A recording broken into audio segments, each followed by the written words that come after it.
बढ़िया भी रहा सुनाई के मिला देवेंद्र जी से। आनंद कंद मुरली मनोहर बाबूजी अवतार लिए और तमाम प्रकार की लीला किए, अपने भक्तों का उद्धार किए। जहाँ भक्त ने जैसे याद किया वहां पर गए बाबूजी, तमाम प्रकार की लीला किए। एक लीला आप लोगन के बिरहा में भी मिली। अब हमारे साहब सर से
सबरिया भोले बाबा जोगिया हो रहा।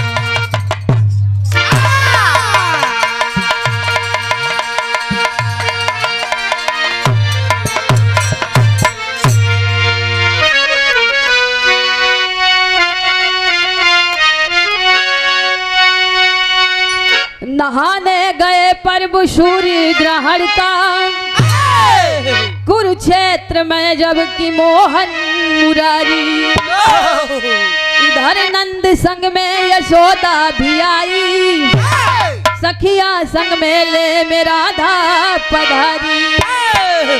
सुनी है खबर जब कन्हैया भी आए, चली राधिका मिलने गोकुल बिहार।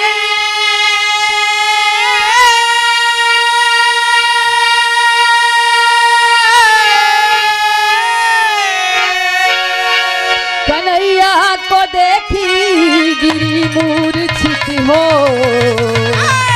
उठाने लगी दौड़ सखियां है सारी।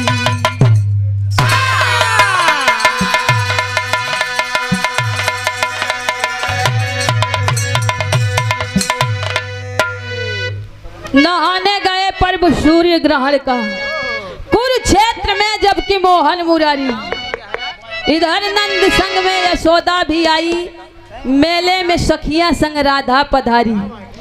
सुनी है खबर जब कन्हैया भी आए, चली राधिका मिलने गोकुल बिहारी। कन्हैया को देखी गिरी मूर्छित हो, उठाने लगी दौड़ सखियां है सारी। आए बाबू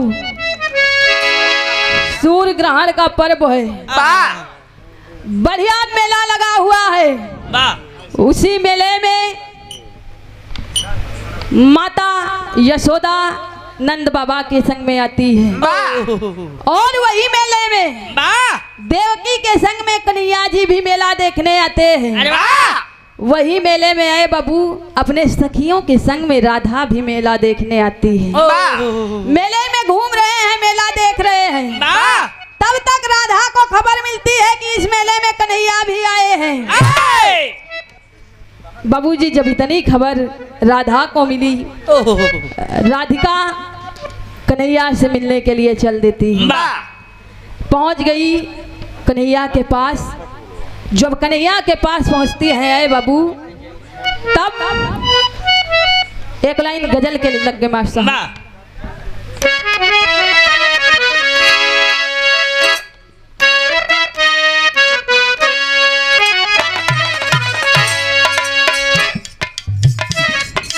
गजल बड़ी पुरानी बाबू जी, लेकिन आज तक कभो बेरस नहीं हुई।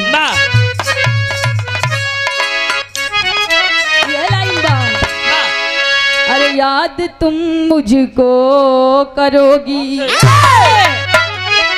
याद तुम मुझको करोगी, अपने घर जाने के बाद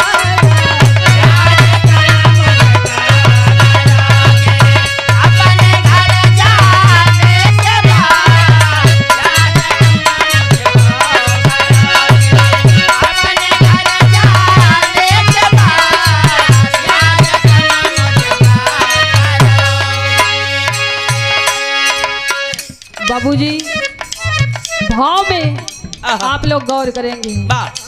यहाँ राधा पहुंच गई कन्हैया के पास, दीदार हो गया। दोनों लोग एक दूसरे को एकटक देख रहे हैं। उस समय भाव दिया गया,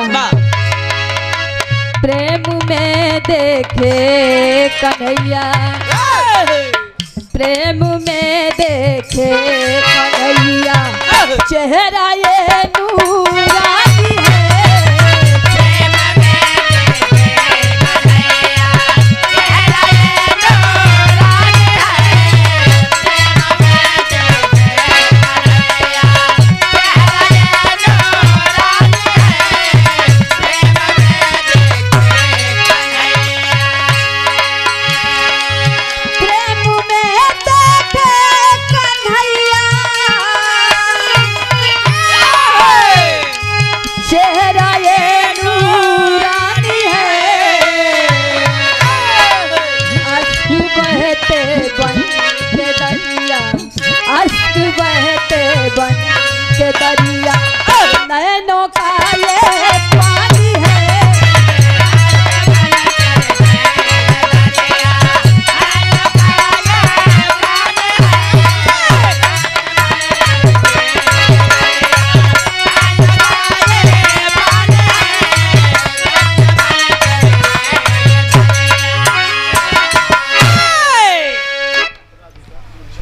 बाबूजी राधिका कन्हैया को देख रही हैं, कन्हैया राधा को देख रहे हैं। यार राधिका मूर्छित हो गई। जब राधिका मूर्छित हो गई, नजम में होता क्या है, यहीं से बिरहा के शुरुआत बा।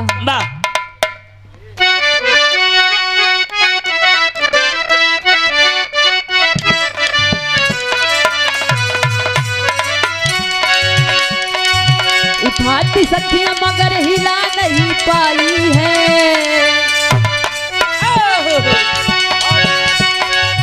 उठाती सखियां मगर हिला नहीं पाई है, उठाए मोहन पकड़ के सुघर कलाई,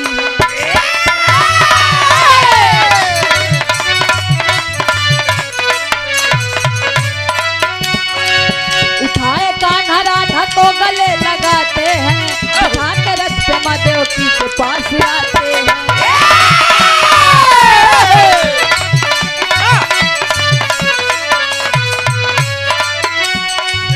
देवकी मैया देखी राधा की सूरत भोली, देवकी मैया देख राधा की सूरत भोली, दोनों को देख देख माँ कन्हैया से बोली,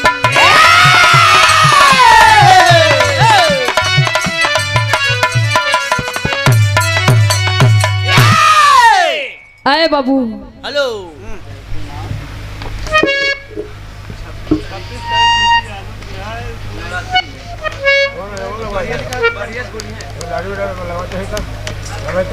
नौ दुर्गा पूजा समिति, नौ युवा मंडल ग्रुप पूरे श्याम कपूरवा काछा की पावन सरजमी पर आप परम श्रद्धेय कमेटी अध्यक्ष जी श्री अक्षय जी, रुपेश जी और 26 तारीख को नवरात्रि में रुचि यादव जी का बिरहा है।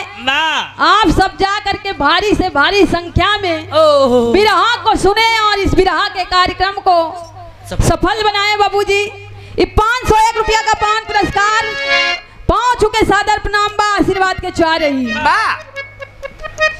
राधिका बाबूजी मूर्छित हो गई, सखिया जाकर के राधिका को उठा रही है, सखी उठो, लेकिन कोई भी सखिया राधिका को हिला तक न पाई।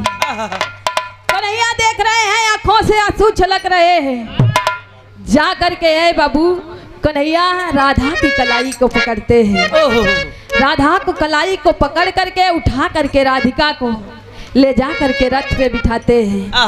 रथ पे बिठा करके वही मेले में माता देवकी के पास ले जाते हैं।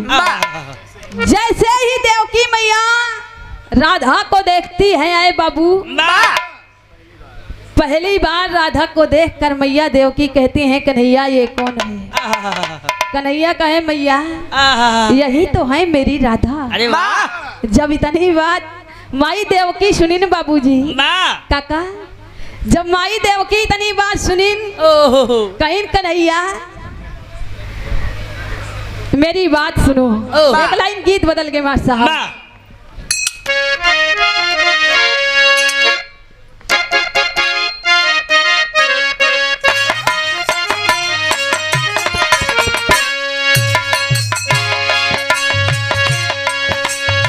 देखा कौनो लड़का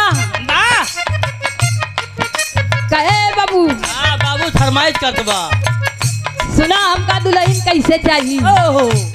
बाबूजी कहाँ चुप मार के जौन लड़की देखे आई चल के बियाह कैला नहीं ठीक ना होई। कहाँ देखा, जब तक लड़की देख न ले तब तक बियाह न करो।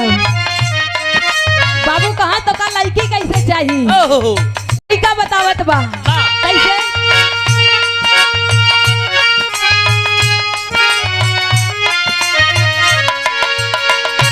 हो स्टाइल वाली ना,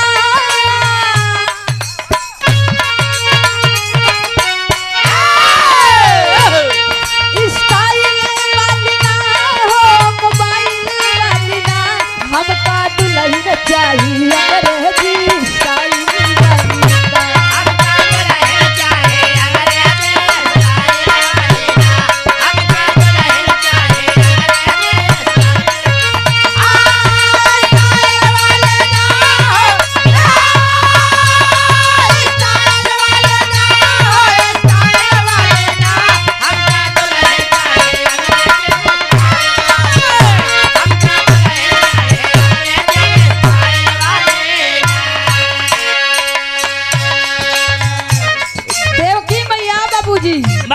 राधा को देख करके कन्हैया से कहे, कन्हैया मेरी बात सुनो।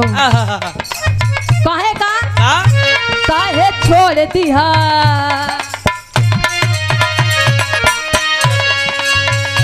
काहे छोड़ दिया बनवारी ऐसन राधा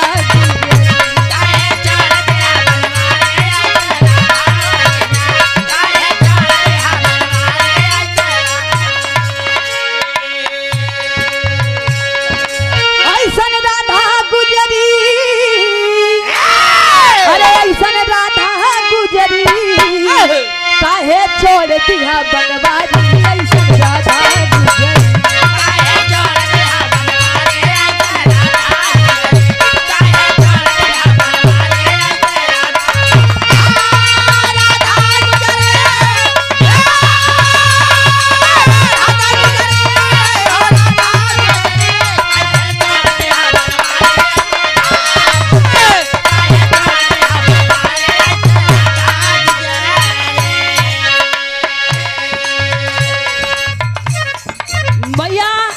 देवकी कह रही है, कन्हैया इतनी सुंदर राधा है, आखिर आपने राधा से शादी क्यों नहीं की?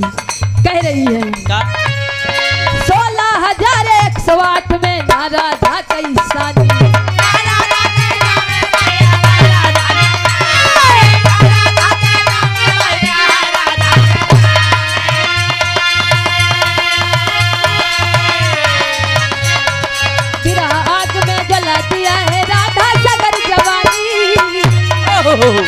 काहे चित से दिया उतारी ऐसन राधा की।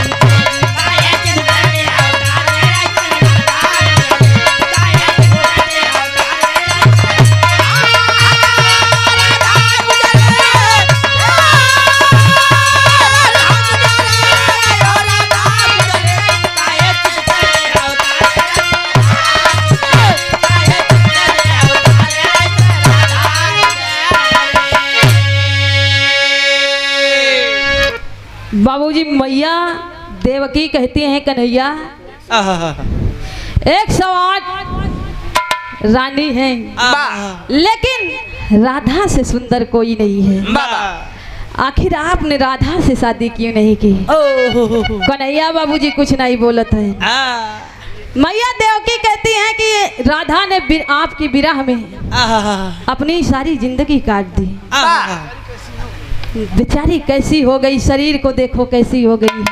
लेकिन ए बाबू यह बात होत बा, तब तक नंद जी और यशोदा जी कन्हैया के पास पहुंच गए। जब नंद यशोदा जी कन्हैया के पास पहुंच गए बाबू, तो बचपन की यादें ताजा हो गई। कन्हैया मैया यशोदा के पाँव को छू लेते हैं, नंद बाबा के पाँव को छू लेते हैं। पाँव को छू करके आशीर्वाद लिया, लिपट करके बाबू रोने लगे। माँ यशोदा की आंखों में भी आंसू, नंद बाबा के आंखों में भी आंसू, कन्हैया के भी आंखों में आंसू। जब रो रहे हैं तब होत का एक लाइन गीत बदल गए मां साहब।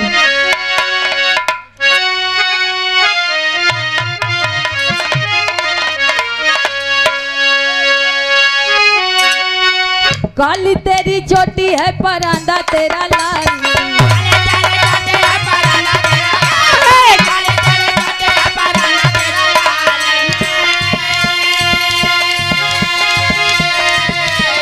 रूप की ओ रानी तू परांदे को संभाल।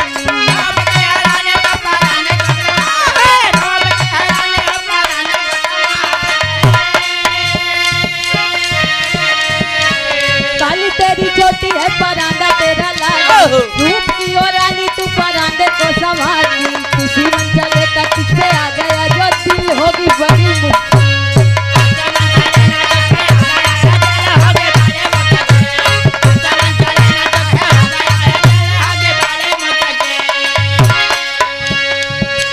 गौर करेंगे है बाबू, रो रहे हैं तब तक एक दासी जा करके बाबूजी ये सारी खबर खेमे में बैठी हुई, रनवास में बैठी हुई रानी, जब रानी के पास ये खबर पहुंचती है, सारी बात जा करके बताती है कि यशोदा जी आए हुए हैं, नंद जी आए हुए हैं, कन्हैया रो रहे हैं, देवकी मैया रो रही है, नंद बाबा रो रहे हैं। जब सारी बात बताती हैं तब होता क्या है कहना,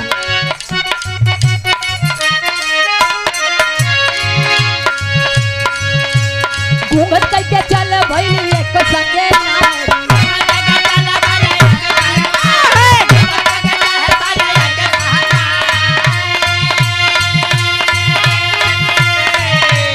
रोई रहे हो जब मदन मुराद,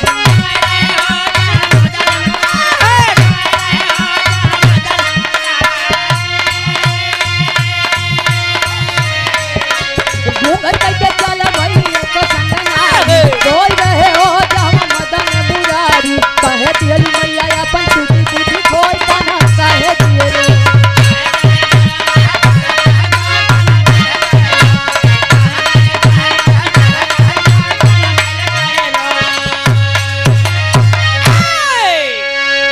जाय के बाबूजी एक दासी जब रानी के खेमा में सारी खबर सुनावत बा, तब रानी मन में बाबूजी विचार करती हैं कि आखिर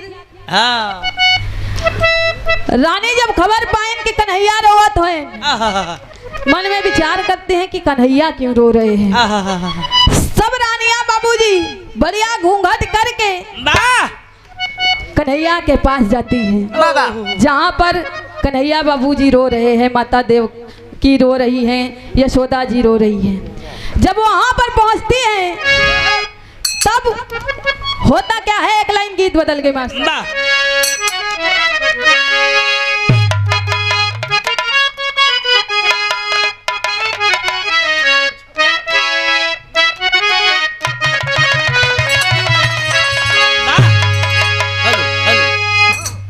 गीत बड़ी पुरानी बाबूजी, लेकिन एक भाई और बहन का प्यार बाबूजी है। कितना दर्द है भाई गीत में।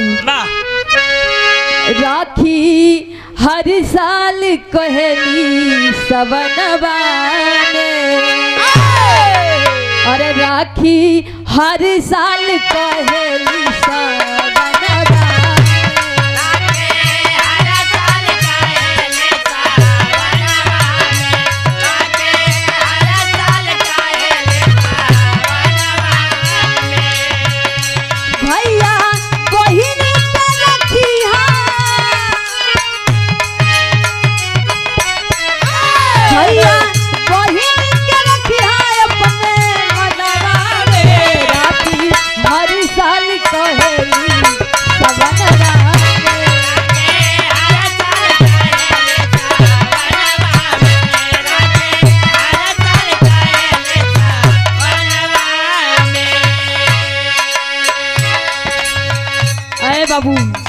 सारी रानियां पहुंच गई। देवकी माँ से सवाल कर देती हैं कि मैया आखिर कौन सी बात हुई, आज स्वयं कन्हैया रो रहे हैं। माता देवकी बताती है, माँ देवकी बताती है, बताती क्या है? क्या? टूटल गलिया में सगरो सपनवा हो,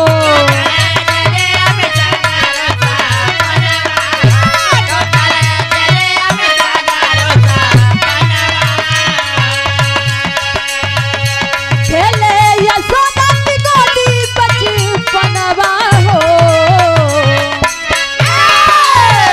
खेले यशोदा की गोदी बचपनवा हो, टूटल गलिया में सगरो सपनवा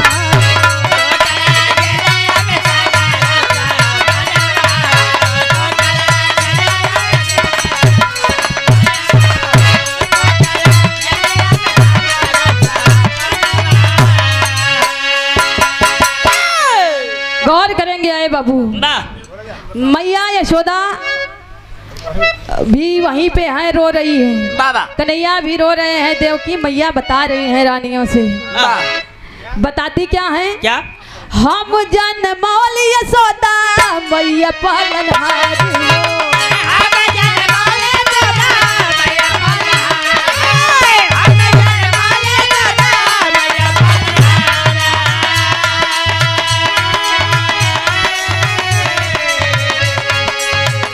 जन्म कन्हैया को मैंने दिया, लेकिन हमारी बड़ी दीदी यशोदा ने मेरे कन्हैया को पाला पोसा बड़ा किया, सारे ज्ञान दिए, उंगली पकड़ करके चलना सिखाया। और आज इतने दिन बाद मैया यशोदा से मेरा कन्हैया मिला है। मिल करके ये प्रेम के आंसू निकल पड़े, भाव विवल हो गए, स्वयं को रोक नहीं पाए। हम जनमौली यशोदा दीदी पालनहार हो,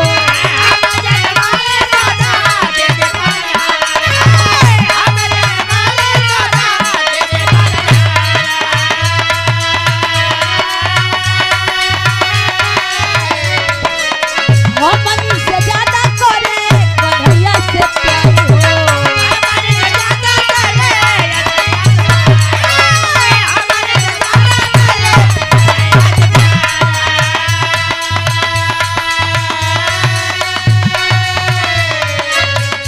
भारत नहीं अकेली,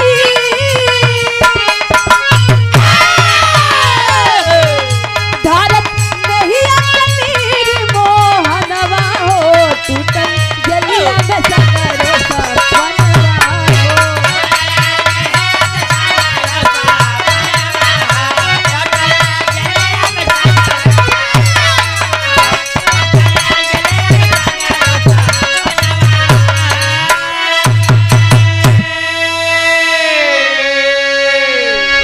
मैया देवकी कहती हैं, आप सब पूछ रही हैं तो मैं बता रही हूँ, जन्म मैंने दिया लेकिन पालन पोषण मेरी बड़ी दीदी यशोदा मैया ने किया।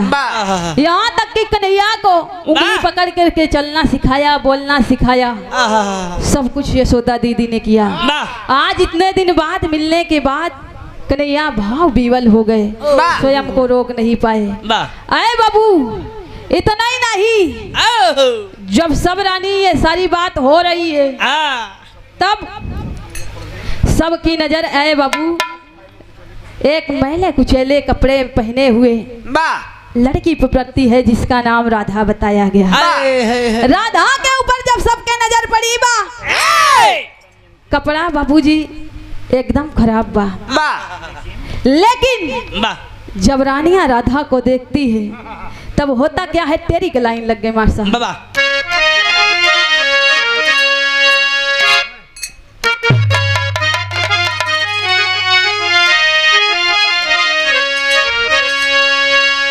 बनवारी बनवारी कई मोहित भई रनिया, अरे नारी का रूप देख के दोपहर में मोही नारी है नारी है नारी। बनवारी कई मोहित भैरनिया।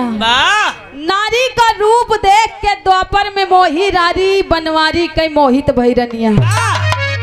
सबरानी बाबूजी राधा को देख करके राधा के ऊपर मोहित हो गई। इतना खराब कपड़ा लेकिन इतनी सुंदर है राधा। पूछ पड़ती है कि ये आखिर कौन है। देवकी मैया कहीं की है तो है कन्हैया के राधा।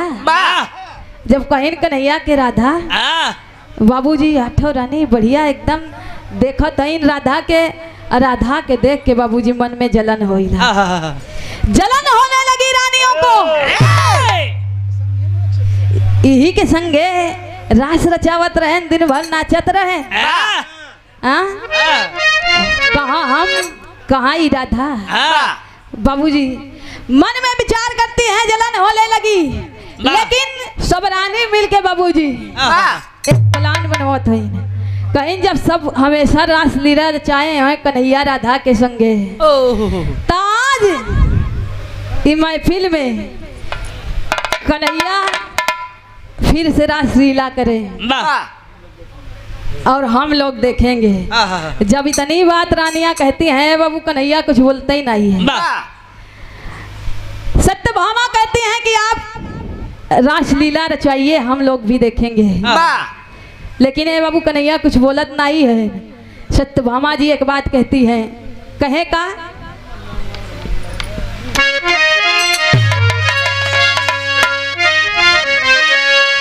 अरे कहाँ सत्यभामा दीदी कहाँ सत्यभामा दीदी धीरे धरा मनवा नयन देखी हो नयन देखी आज नची है सजनवा नयन देखी है।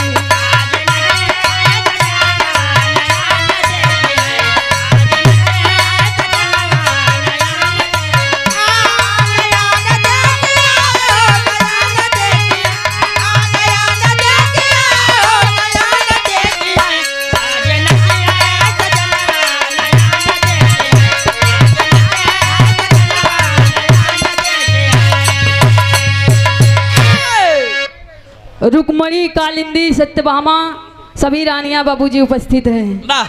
लेकिन केहू के कहे पे रासलीला कन्हैया करे खातिर बोलत नहीं है। सत्यभामा जी कहती हैं कि आप सब मन में एकदम धीर धरा आज पिया के नाचाई के पड़ी। हम देखब कन्हैया और राधा के रासलीला। अब आप सब भी देखें। कहती क्या है क्या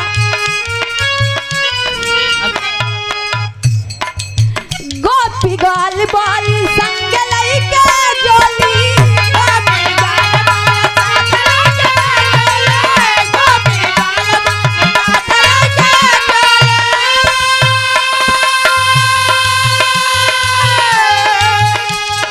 बहुत दिना बाद मिली गोपियन के टोली।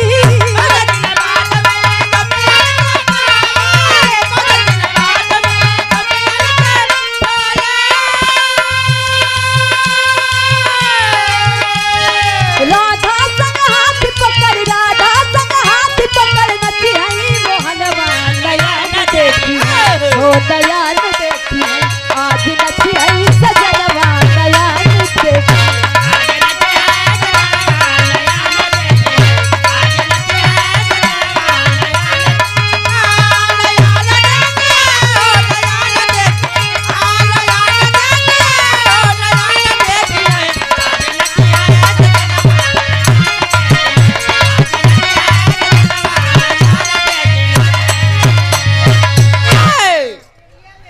बाबूजी रानियों की ठिठोली सुन करके भगवान कन्हैया मुस्कुरा दिए।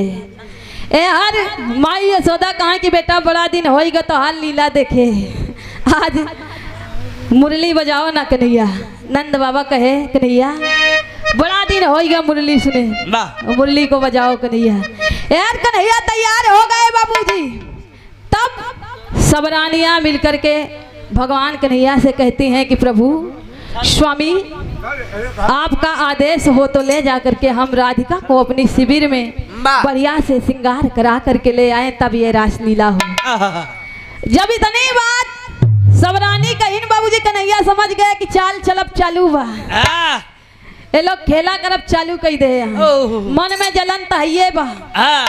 बाबूजी कन्हैया आदेश दे दिए। आहा। जब आदेश पा गई रानिया राधा को लेकर के अपने शिविर में जाती है। वाह। शिविर में जाए के बाबूजी राधिका का तैयार करत हैं। तैयार कैसे करत हैं? छंद के लाइन लग वाह।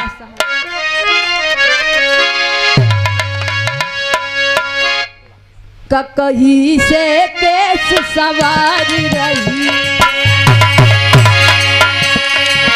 सिर फूल पे फूल लगावत दिलिया दे सर बाजू बहुता बहिया पहिनावत नैनन कजरा गल में गजरा कोई झुमका नाम झुलावत आगल छागल पायल पहिरे छन छनन छनन छनकावत अंगूरी मुंदरी करने कंगना अंगूरी मुंदरी करने कंगना कट कर धन कमर लावत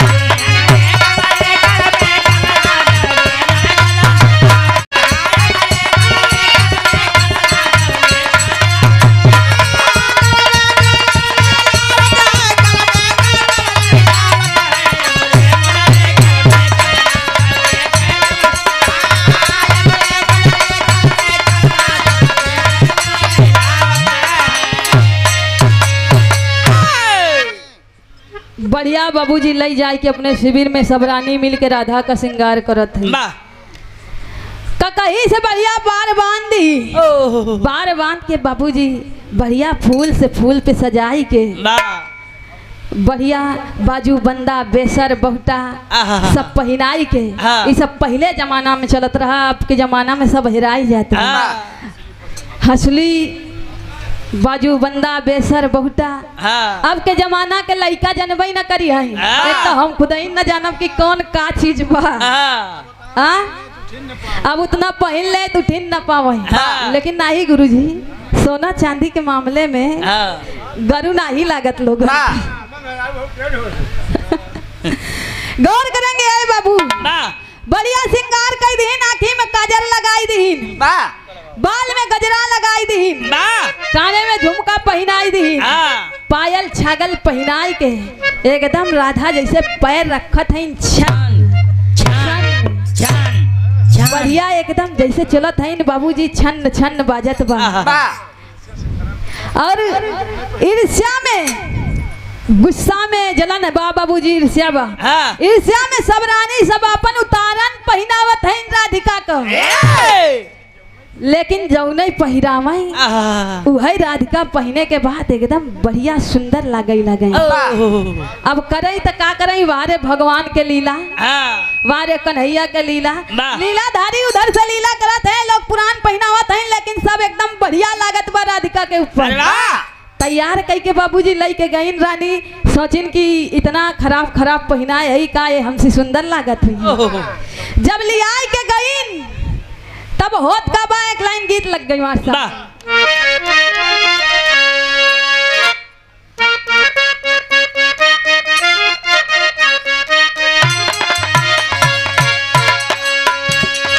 गीत बड़ी पुरानी बा। आप लोग ध्यान दे हर केहू के बिरहा में ये सब गीत आप लोगन के ना मिली। यूपी वाला ठुमका लगाओ कि हीरो जैसा नाच के दिखाऊं।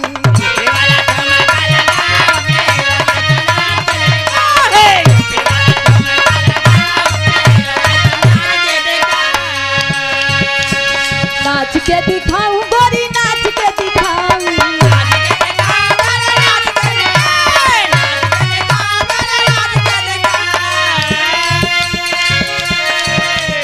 संग संग तुझे भी नचाऊं कि हीरो जैसा नाच के दिखाऊं।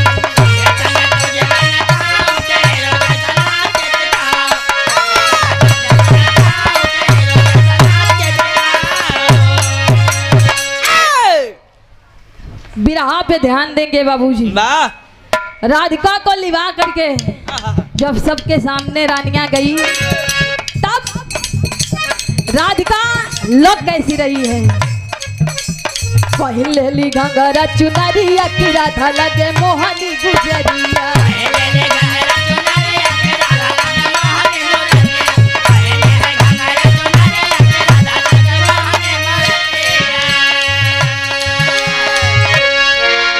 बाबूजी राधा आई के सामने खड़ी हो गई, सबके नजर राधिका के ऊपर बा। इतनी सुंदर लग रही है राधा, एकदम गुजरिया जैसे। रानी सोचत है कि राधा सबसे बेकार लागत बा। अधरन लाली बत्ती सी चमके,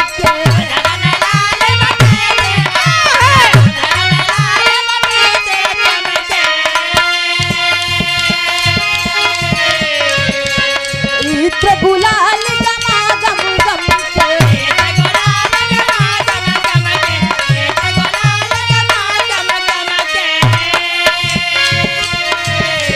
तेर दिए कान्हा बसुरिया की राधा लगे मोहनी गुजरिया।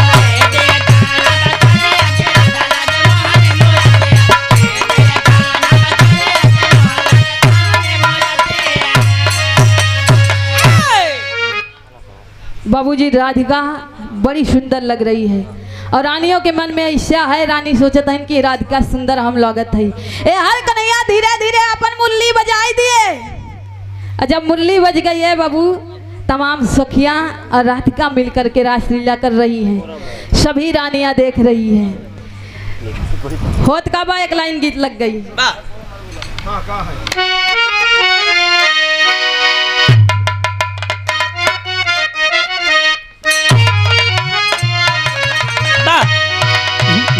कहीं हमारे प्रयागराज के एकदम खाटी गीत लग गई। दादा वाली गुरुजी का हमरे स्पेशल या झकोरा मारे झूलनी अब लगा तुम्हारे आए हाय।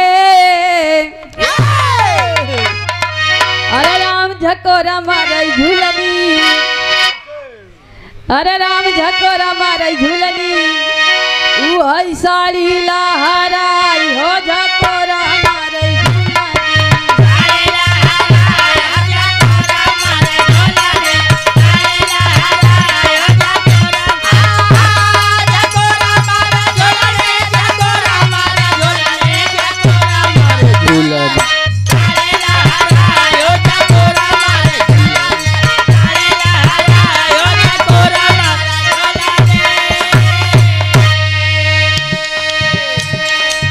झकोरा मारे झूलनी साड़ी लहराई हो। इतना गुरुजी गावत रहे, लेकिन यही में एक लाइन हमरे गुरुजी लिखत है। हाय हाय बलम का हमरे बिगवा, ए बाबू बलम का हमरे बिगवा, अरे लई गावा उठाई हो बलम का।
लई गवा उठाई हो बलम का हमरे बिगवा। पहले आप लोग बात का समझा कैसे लगे, हम यहाँ सोचे बैठा ही खुदाई आपको बात ना ही हो तो हाँ हम ये खुदे बैठे कहते हैं उठा ले गया अपन बात ना समझा। बलम के बाबूजी मतलब बलम हका हमरे बिगवा लई गवा उठाई हो बलम समझाए वाला बात बा बलमुआ के बलम नहीं बन बलम का हमरे बिगवा वो पिया जो सबका पिया है चाहे स्त्री हो चाहे पुरुष हो परम पिया बाबूजी सबको उसके पास जाना है वो पिया जब आता है इस आत्मा को ले जाता है बाबू यही आत्मा दुल्हन हो जाती है बलम का हमरे बिगवा लई गवा उठाई हो बलम का हमरे बिगवा जब लई के चला गए तमाम लोग इकट्ठा हैं सब रोवत है लेकिन ऐ बाबू जे लेटा बा वो चुपचाप एकदम शांत बा सब रोवत गावत है रोएस न गाएस बोलेस न चालेस करर जैसे मुरई चबाई हो बलम का हमरे बिगवा लई गवा उठाई हो बलम का हमरे बिगवा न रोवत है न बोलत है न चालत है लोग सब रोवत है बोलत चालत है लई के चला गए बाबूजी शमशान घाटे जलावाई के बा अब तो मशीनी में जलाई देते हैं लोग खोपड़ी फो रही तब जलावाई करर जैसे मुरई चबाई हो बलम का हमरे बिगवा लई गवा उठाई हो तो बाबूजी इस सब बात के बात याद आप लोग बिरहा पे ध्यान दे होत का बा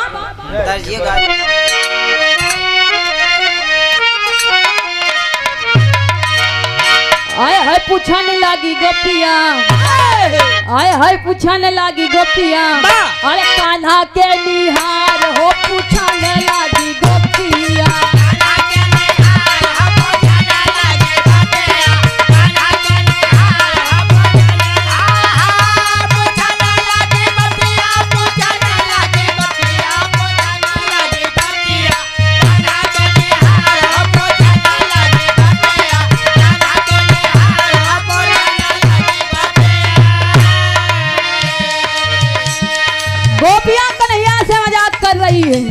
कहे का मोगनी के आदत तो हर कान्हा पुरानी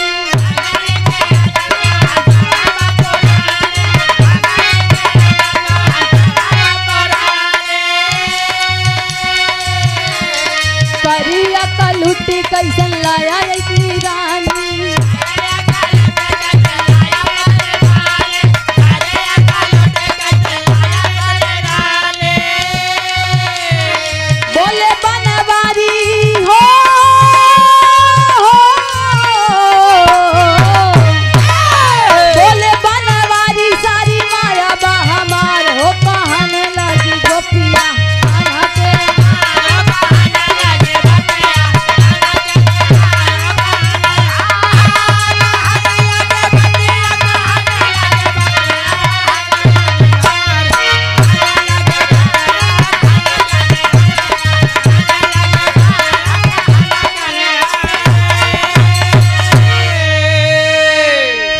गोपी सब बाबूजी मिल के कन्हैया से मजाक करे लागिन कहीं कन्हैया तोरे सब रानी से सुंदर तई राधा बो कहाँ से जाए के सब रानी से भी आ कह के लई आया कि मांग के लई आया बाबूजी जब इतनी बात सब रानी सुनी तो मन में गुस्सा हो गई इससे और बढ़ गई जाय के सब रानी आज कन्हैया से कहती हैं कन्हैया प्रभु स्वामी आप राधा से ज्यादा प्रेम करते हैं कन्हैया कहाँ ही कैसे कहें आप राधा से ज्यादा प्रेम करते हैं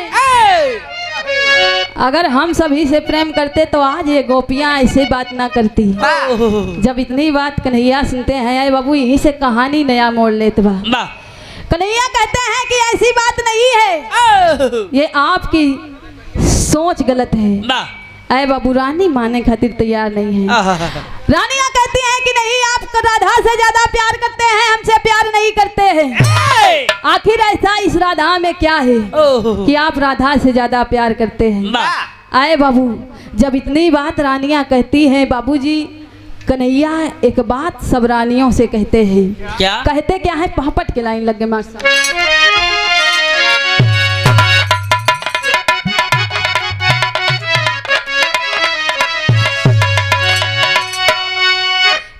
कन्हैया कन्हैया बसन खोल के देख हृदय मझारी हो। कहाँ कन्हैया बसन खोल के देख हृदय मझारी हो। गहरी प्रीत उसी से लागी जिसमें छवि हमारी हो।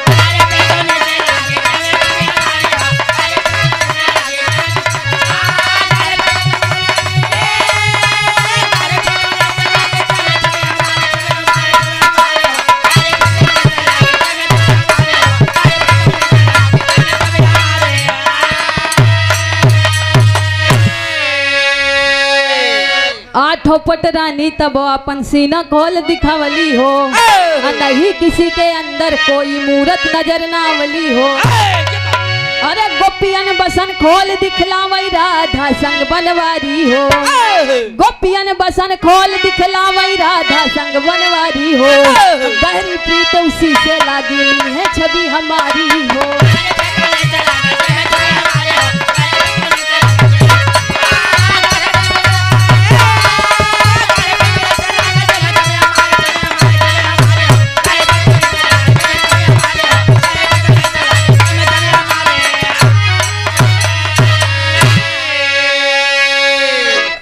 कन्हैया कहते हैं अगर आप लोगों को लगता है कि मैं राधा से ज्यादा प्रेम करता हूँ तो यह गलत बात है। पहले आप देखिए कि अपने अपने बसन को खोल कर देखिए। जिसके अंदर मैं नजर आऊंगा वो परीक्षा आप लोगों को देनी होगी। एक परीक्षा मैं ले रहा हूँ, वो परीक्षा आपको देनी होगी। आप लोग अपना बसन खोल करके देखिए क्या मेरी सूरत नजर आ रही है, मेरी मूरत नजर आ रही है। अगर आप लोगों के बस इस हृदय में मेरी मूरत नजर आ रही है तब आपका प्रेम सच्चा है। आपका प्रेम सच्चा नहीं होगा अगर आपके अंदर मूरत नहीं नजर आती। गौर करेंगे आए बाबू, सत्यभामा कालिंदी रुक्मणी सब अपन अपन बसन खोल के कहें दीदी देखा हमारे अंदर सूरत कन्हैया नजर आवत है कि नहीं। कहें देखा हमारे अंदर पिया नजर आवत है कि नहीं। सब लोग बाबूजी बारी बारी से अपने बसन को खोल करके एक दूसरे को दिखा रही हैं, लेकिन कन्हैया की मूरत किसी के हृदय में नजर नहीं आई। तब सब रानियां मिलके कहीं जितनी यहाँ गोपी हैं जो राधिका है क्या इनके हृदय में आपकी सूरत दिख रही है। कन्हैया कहे कि जा करके आप खुद देख लीजिए। गौर करेंगे आए बाबू, जा करके एक एक गोपी के बसन खुलवा करके सभी रानियां देख रही हैं। सबके अंदर कन्हैया और राधा नजर आ रहे हैं। विहंगम अलौकिक रूप अलौकिक दृश्य दिख रहा है बाबूजी। बोलो मुरलिया वाली मुरली मनोहर की जय जय। कन्हैया और राधा दिख रहे हैं। हर जाय के सब रानी कहीं कि चल के राधा का देखा जाए कि राधा के अंदर कन्हैया नजर आवत है, स्वामी नजर आवत है। जाय के राधिका का बसन खुलवा के बाबूजी सब रानियां देख रही हैं। विहंगम रूप अलौकिक रूप स्वयं मुरलीधर मनोहर 16 कला अवतारी कन्हैया बाबूजी राधिका के हृदय में दिख रहे हैं। जैसे हनुमान जी के सीने में प्रभु श्री राम जी और माता सीता जी दिख रहे हैं, ठीक उसी प्रकार आज राधिका के हृदय में बाबूजी कन्हैया दिख रहे हैं। आवाज रह गई आठों रानियां जा करके कन्हैया से कहती हैं कि स्वामी हम सभी आपके साथ हैं लेकिन हमारे हृदय में आप नजर नहीं आए। आखिर इन गोपियों में और राधिका में ऐसी क्या खास बात है कि आपकी मूरत इनके हृदय में नजर आ रही है। तब भगवान कन्हैया बाबूजी एक बहुत बड़ी बात कहते हैं। क्या कहते क्या है? आल्हा के लाइन लग गई।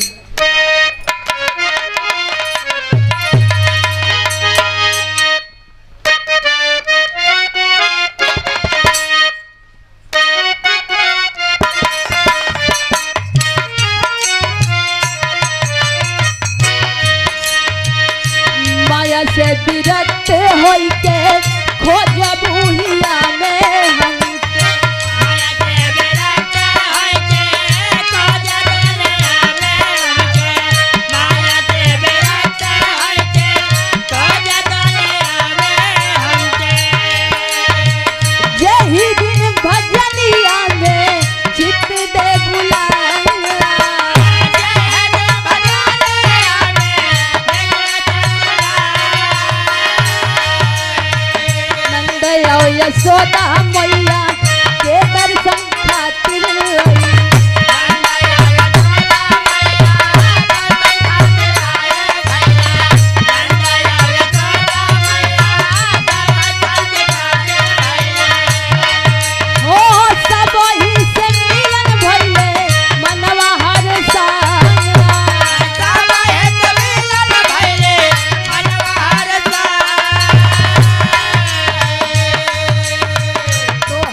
लगोथिया लारानी।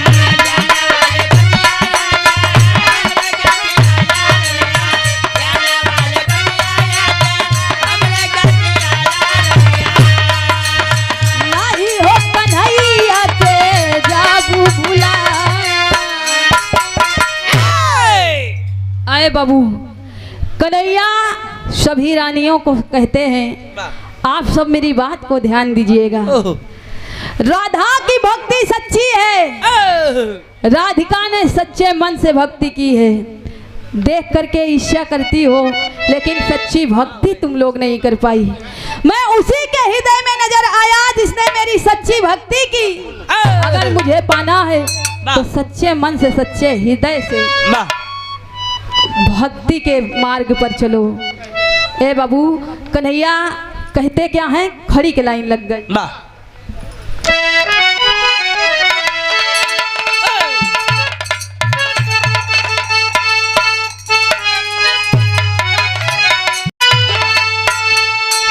अरे घड़ी दुई घड़ी जे आठो या नाम भजी, घड़ी दुई घड़ी जे आठो याम भजी। श्याम पई है उ है जे राधे श्याम भजी।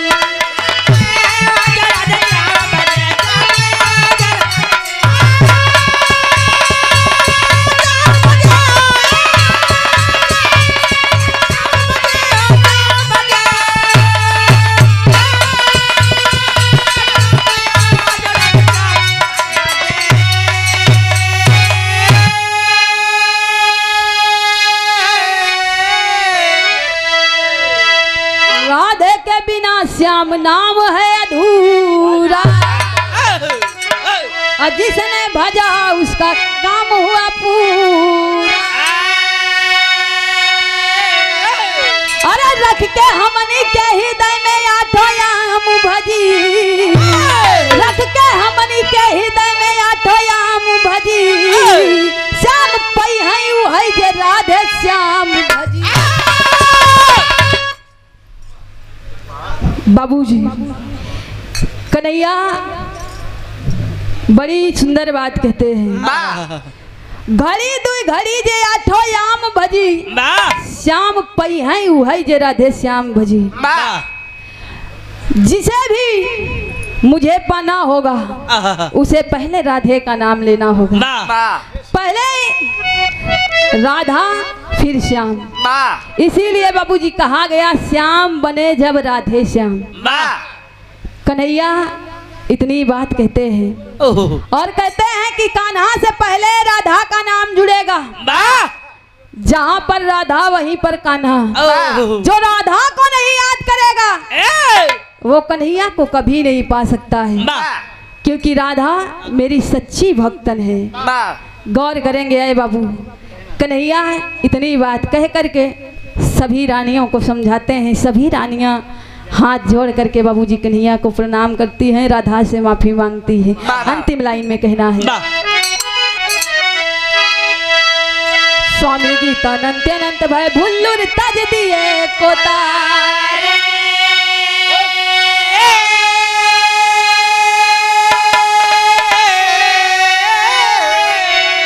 राजा राम आधार है दर बिना नील पे विपदा भारी।